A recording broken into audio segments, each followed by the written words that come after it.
Assalamualaikum warahmatullahi wabarakatuh.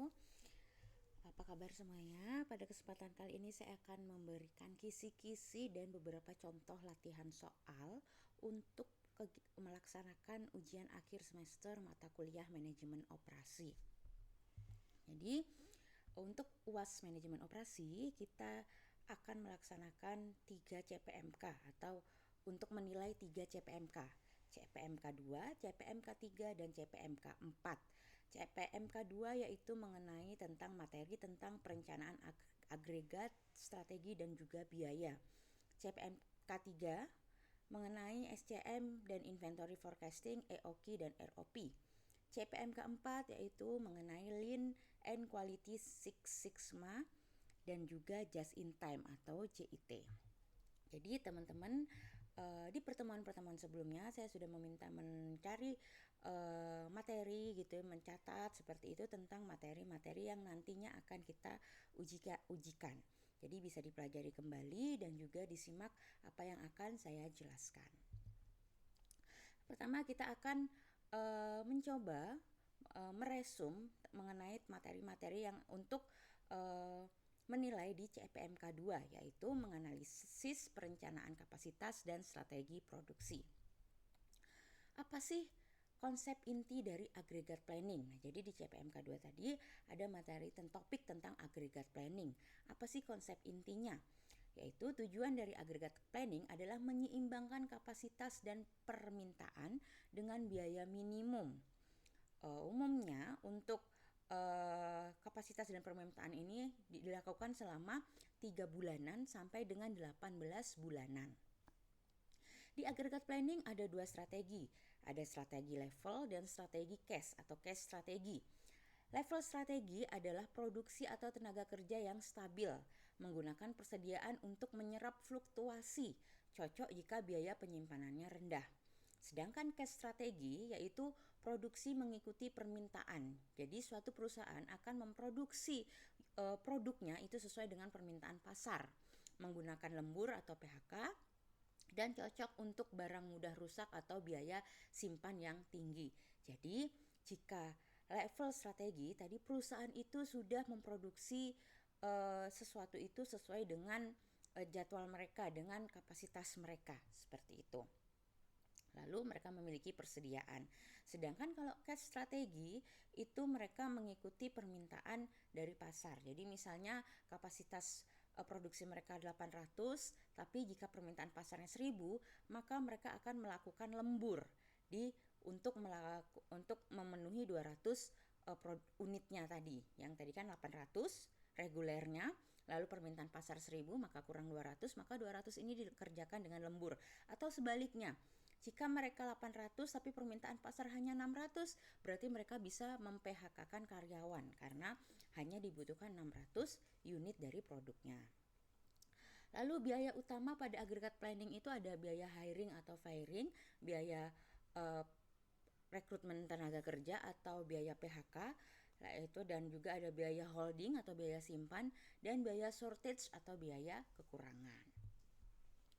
Contoh latihan soalnya, di sini contoh pilihan ganda, strategi perencanaan agregat yang melibatkan penyesuaian tingkat tenaga kerja atau tingkat produksi untuk secara ketat memenuhi permintaan yang berfluktuasi dikenal sebagai strategi level atau strategi titik-titik 1 level, 2 case, 3 mix atau B subcontracting, atau A level, B case, C mix, atau D subcontracting. Bunyi jawabannya adalah cash strategi, yaitu di mana cash strategi tadi atau strategi mengejar permintaan, yaitu jika permintaan naik, perusahaan menambahkan kapasitas dengan cara lembur atau rekrut karyawan baru. Jika permintaan turun, maka kapasitas dikurangi. Tujuannya meminimalkan persediaan, namun resikonya adalah moral karyawan yang rendah karena ketidakpastian kerja. Jadi ada kerugiannya untuk cash strategi. Ini ada studi kasus untuk perhitungannya. Di strategi level ada permintaan selama 3 bulan, Januari, Februari, dan Maret. Nah, di sini ada ciri-ciri tadi strategi level, ada persediaan awalnya, lalu ada kebijakannya sama dengan produksi konstan dari tingkat level. Langkah penyelesaiannya hitung kebutuhan bersih. Jadi ada kebutuhan bersihnya, ada total permintaannya adalah 3.000 unit dari 3 bulan tadi. Dikurangi awal, ada persediaan awalnya 100 unit sehingga dibutuhkan produksi sebanyak 2.900 unit. Lalu rata-rata produksi selama 3 bulan adalah produksi dibagi bulannya. Tadi produksinya akan dilakukan produksi 2.900 dibagi 3, per bulannya diasumsikan akan memproduksi 967 unit. Kesimpulannya, perusahaan harus memproduksi secara konstan sebanyak 967 unit untuk setiap bulan untuk memenuhi total permintaan selama 3 bulan. Kita lanjut ke CPMK 3, yaitu di sini tentang supply chain management, forecasting dan juga inventory. Apa sih konsep inti dari SCM dan inventory? Yaitu di SCM ada yang dinamakan bullwhip effect, yaitu fenomena di mana variasi pesanan makin besar ke arah hulu dari pabrik ataupun juga supplier karena kurangnya informasi. Solusinya berbagi data atau information sharing. Jadi di supply chain itu informasi sangat krusial. Jadi dibutuhkan informasi yang pasti agar dari pihak supplier sampai di meja produksinya sampai ke konsumen itu tidak ada produk atau tidak ada kekurangan produk atau kelebihan produk. Lalu ada EOQ, metode Economic Order Quantity. Di sini menyeimbangkan biaya simpan dan biaya pesan untuk menemukan jumlah pesanan paling optimal, Economic Order Quantity. Jadi di sini suatu perusahaan akan menggunakan EOQ ini untuk membuat produk gitu ya, produknya itu dengan jumlah pesanan yang paling optimal. Ada juga ROP atau reorder point. Di sini reorder point adalah titik waktu kapan harus memesan kembali agar barang datang tepat saat stok habis, mempertimbangkan lead time.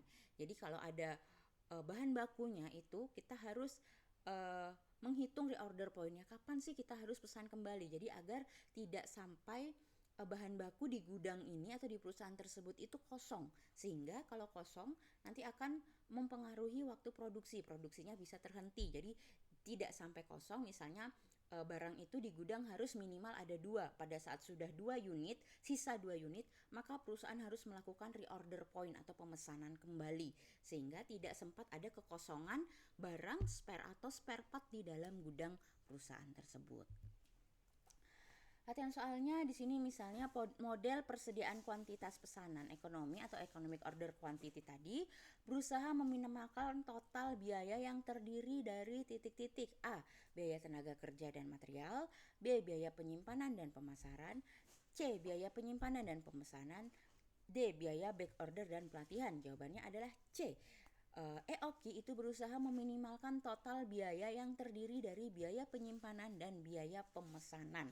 EOQ adalah titik temu atau trade-off antara biaya penyimpanan holding cost dan biaya pemesanan atau ordering cost. Jika pesan terlalu banyak, maka biaya simpannya mahal karena kita harus menyimpannya di gudang.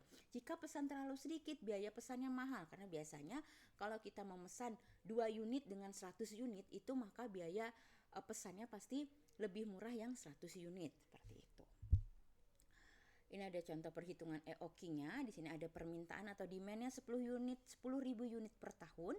Biaya pesannya adalah 200.000, biaya simpannya adalah 4.000 unit per tahun. Rumus EOQ-nya adalah akar 2 kali D kali S per H.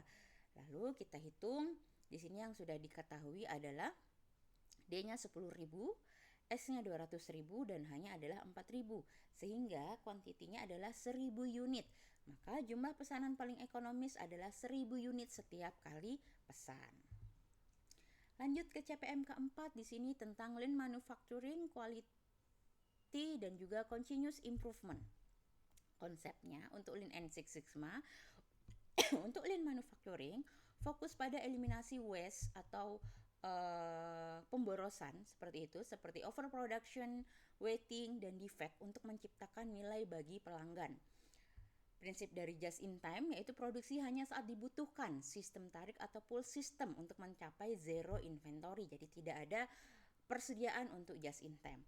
Lalu untuk Six Sigma yaitu metodologi berbasis data untuk mengurangi cacat hingga 3,4 DPMO menggunakan siklus DMAIC atau Define, Measure, Analyze dan Improve Control seperti itu. Itu untuk Six Sigma. Jadi ada Lean Manufacturing, ada Just in Time, dan ada juga Six Sigma.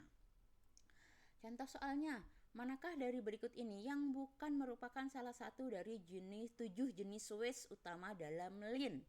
Ada gerakan, pengolahan berlebihan, peningkatan mutu, atau persediaan. Jawabannya adalah quality improvement yang bukan merupakan salah satu dari 7 jenis waste. Karena quality improvement itu bukan pemborosan, tapi itu harus yang dilakukan gitu ya.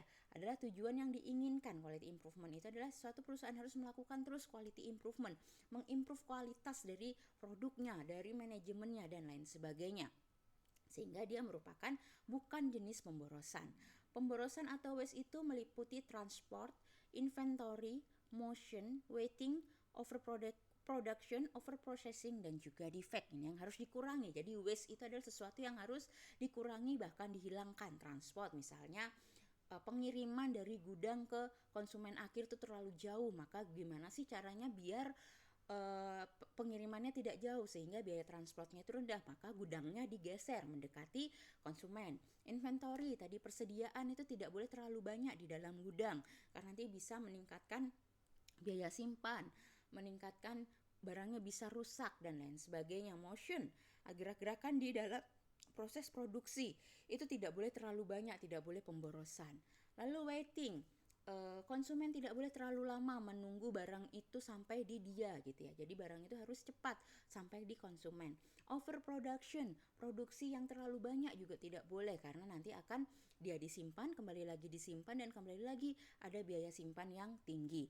Overprocessing, jadi proses-proses yang tidak perlu itu yang menyebabkan pemborosan-pemborosan harus dikurangi. Dan tentunya adalah defect atau kerusakan dari produk kita pada saat proses produksi ataupun pada saat proses pengiriman. Defect itu harus dikurangi karena sangat merugikan dari si perusahaannya. Nah, demikian adalah kisi-kisi dari UAS. Jadi itu materi-materi yang harus dipelajari. Tentunya tidak hanya apa yang saya jelaskan, kurang lebih seperti ini. Ada perhitungannya, ada teorinya gitu ya. Jadi teman-teman harus mempelajari konsep tadi. Konsep just in time itu gimana? Konsep case strategi itu gimana, konsep level strategi bagaimana, dan lain sebagainya. Silahkan dipelajari dengan seksama dan juga sampai jumpa di ujian akhir semester mata kuliah manajemen operasi. Tetap jaga kesehatan, selalu berdoa. Assalamualaikum warahmatullahi wabarakatuh.